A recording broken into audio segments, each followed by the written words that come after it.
Hello, good people.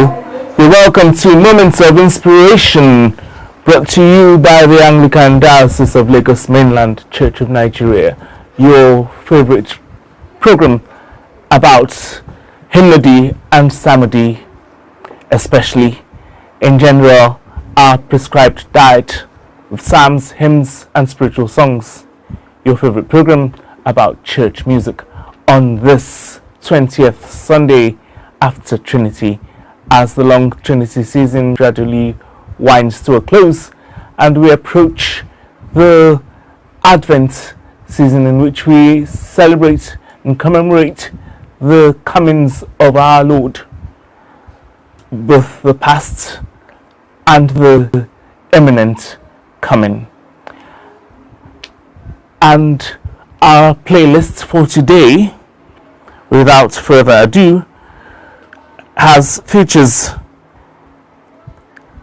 All Praise to Thee, who safe has kept, Christ whose glory fills the skies, new every morning is thy love, now that the daylight fills the sky, at thy feet, O Christ, we lay 80.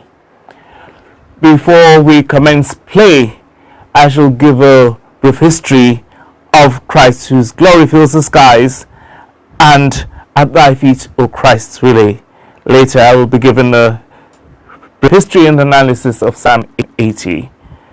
Right now, Christ whose glory fills the skies, authored by Charles Wesley. The meter is 777777, a series of sevens. This morning hymn, its original title was based on the Benedictus, Luke 1:68-79, and described later by hymn writer James Montgomery as one of Wesley's loveliest progeny. Canterbury Dictionary of Hymnology records that John Wilson, Bishop of Singapore and later of Birmingham, remembered saying it every morning when he was imprisoned and tortured in Chankawal. And gradually the burden of this world was lifted, and I was carried into the presence of God, and received from him the strength and peace which were enough to live by day, quoted from Roy Mackay, John Leonard Wilson, Confessor of the Faith. Charles Wesley, 1707 to 1788, was the author of some 6,000 hymns, very prolific, a good number of which continued to be widely sung, very popular. He and his brother were part of a renewal movement within the Church of England, which ultimately became the Methodist Church. Australian-born Malcolm Williamson, 1931 to 2003, Skies of Glory, the tune writer, studied in London and remained as a lecturer in the Royal Academy of Music and other similar establishments. He was a celebrated pianist and composer whose works included church music. He became Master of the Queen's Music and was made CBE. Claude Godumel, 1520 to 52, Psalm 130-45, was born in Lyons and studied at the Sorbonne. He was a key influence on the French Psalter, with his characteristic harmonizations of existing melodies. He did not see his work as for church worship, frowned on by several reformers, but for rejoicing in God in the home. Now there are several tunes to this hymn. The featured hymn, The Skies of Glory.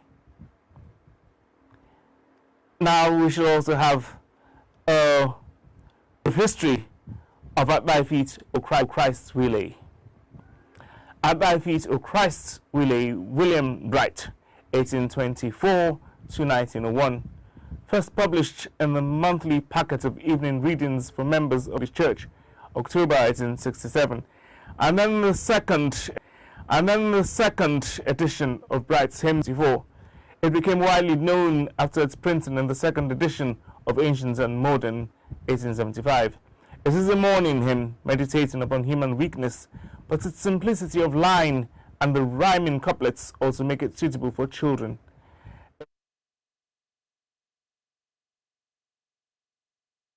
Christ, relay thine own gifts of this new day. doubt of what it holds in store makes us crave thine aid the more. So right now, we shall have back-to-back. All praise to thee, who safe has kept. Christ whose glory fills the skies, and new every morning is thy love. Enjoy.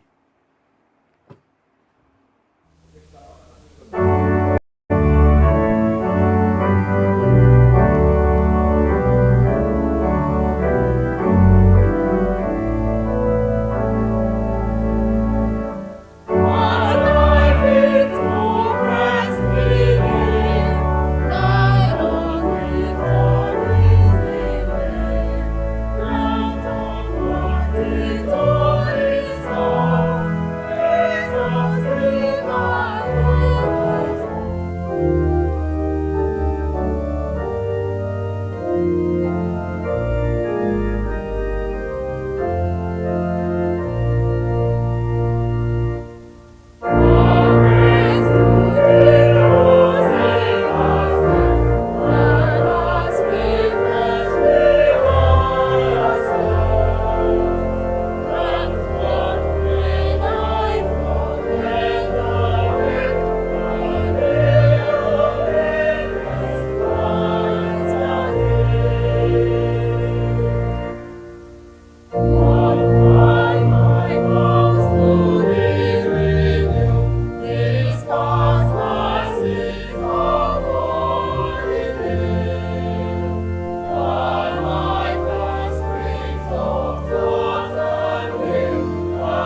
Hello again. You're welcome back.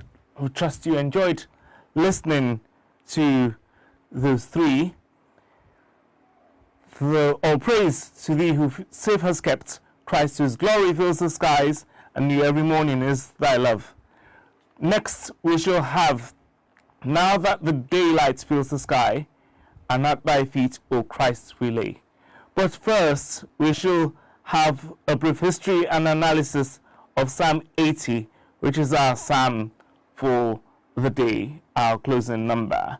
I shall give that history and analysis right now, a commentary on Psalm 80, especially the first 7 verses, and especially as we approach the end of one season and the beginning of another. It is typically an Advent psalm. Psalm 80 is a lament. It offers a profound description of suffering, particularly the suffering of God's apparent absence. The psalm expresses our longing for God's face to turn toward us rather than away, and to shine upon us with the light of grace. The first 2 verses of the psalm emphasize the power of God, especially the power of God to save God's people, his people. The image of God as a shepherd here, verse 1a, is not that of the gentle shepherd, whom we associate with texts like Psalm 23. The shepherd has multiple, diverse, multitudinal rules. Although certainly God's care and protection are implied here. Coupled with other images and allusions in these verses, we see shepherd operating here as a royal image. God guides and protects God's people with the power of a monarch, ruling potentate. Indeed, God is enthroned upon the cherubim, verse 1b, referring most likely to God's throne formed by the wings of the cherubim on top of the Ark of the Covenant. The call upon God, 1b, is also a reference to the power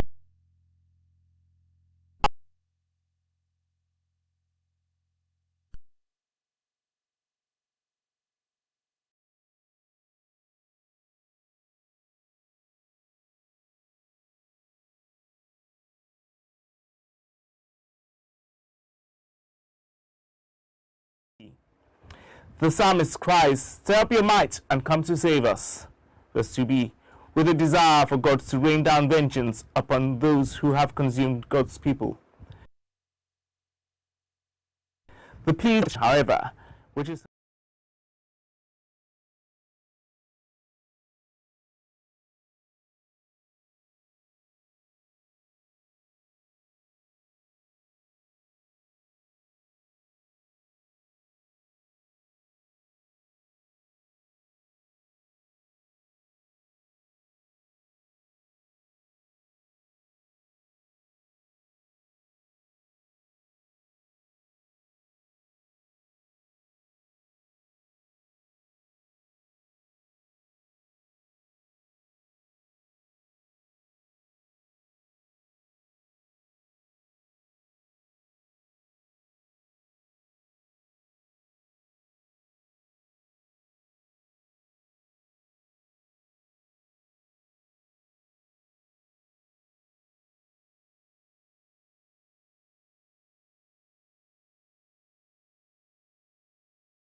I was talking about the various images and allusions in Psalm 80.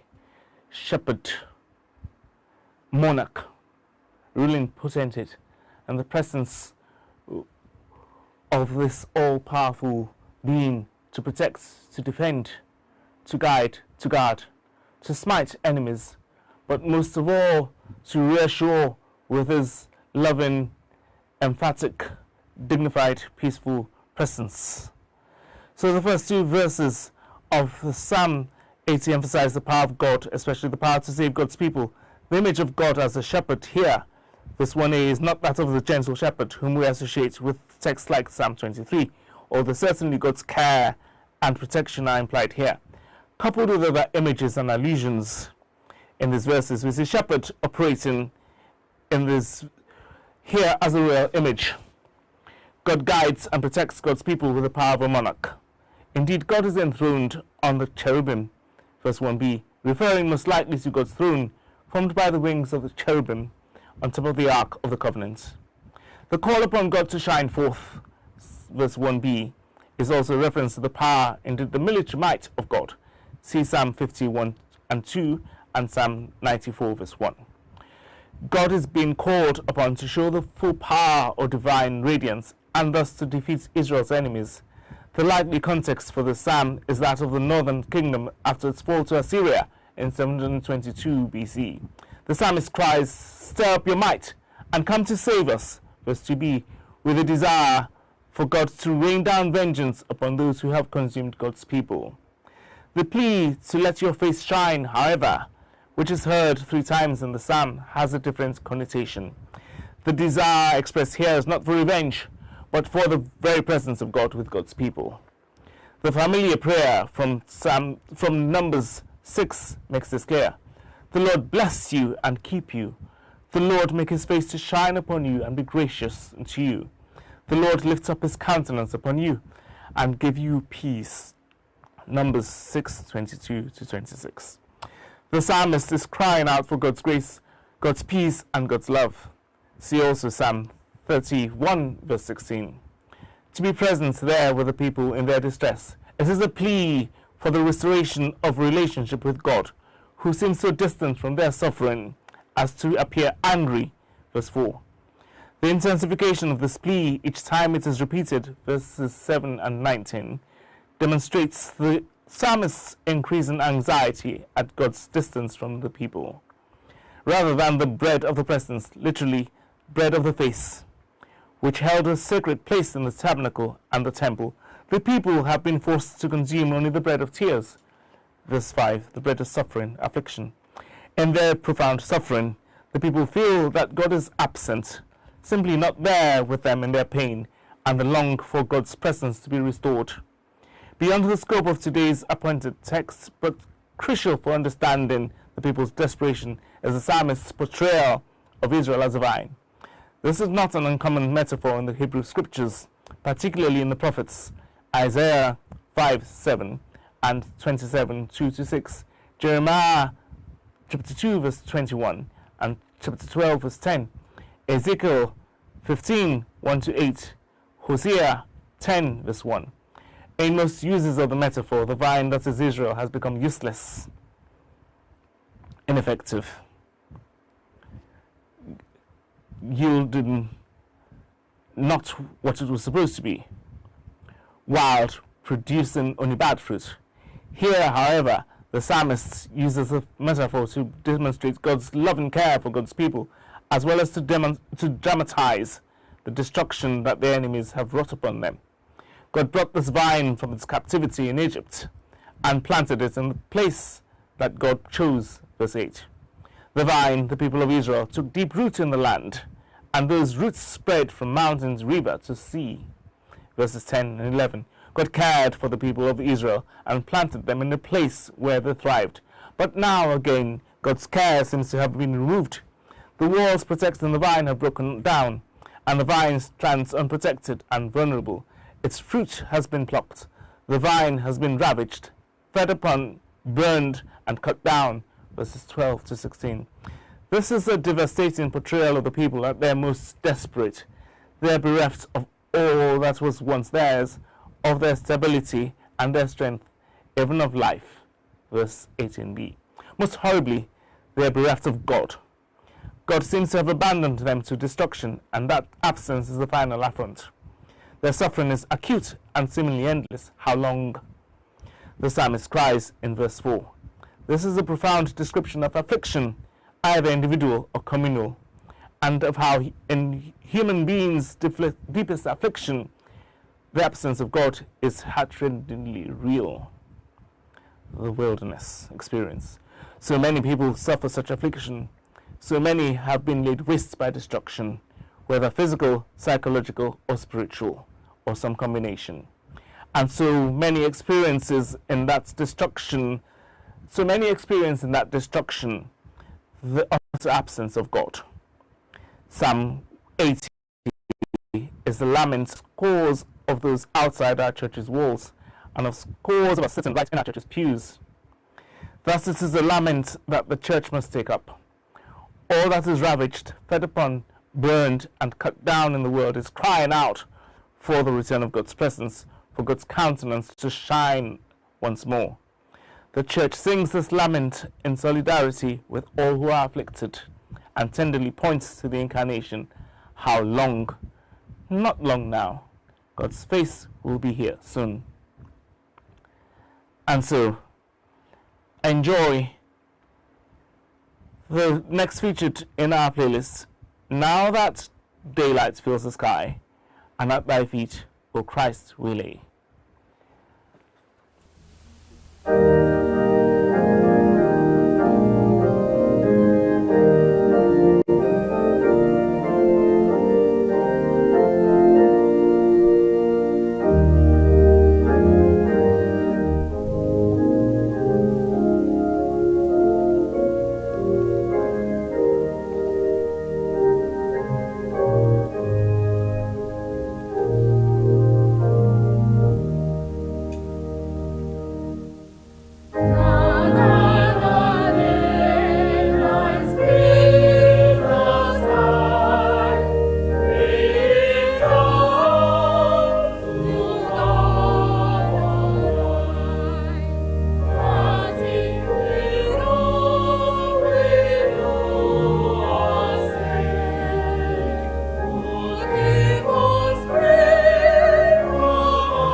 You've just listened to Now That the Daylight Fills the Sky, and At Thy Feet, O Christ, Relay.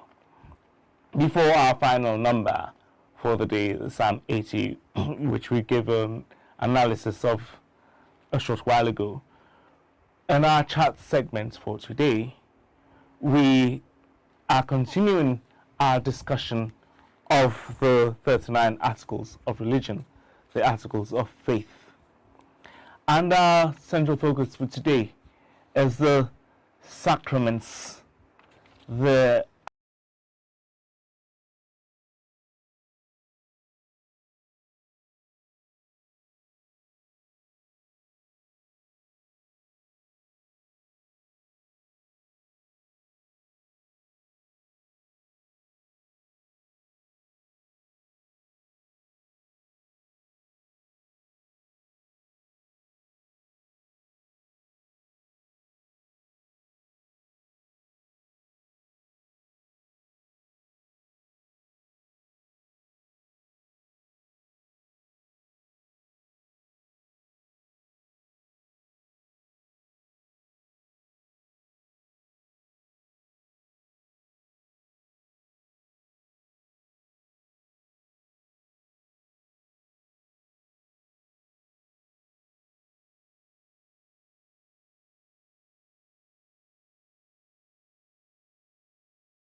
will trust thee with my soul.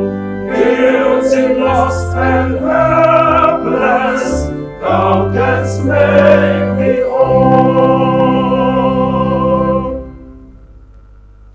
Jesus, I trust thee, on knowing thy words, full of grace and mercy, all thine evidence.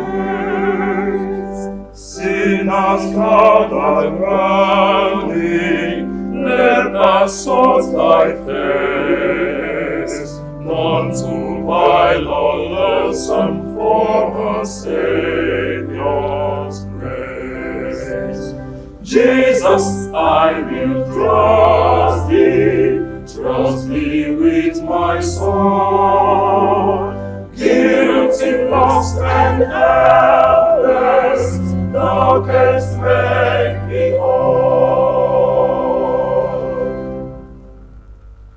Jesus, I will trust without a doubt. Whosoever cometh, thou wilt not cast out. Faithful is thy promise, precious is thy blood. This my soul's salvation, thou my Savior of God.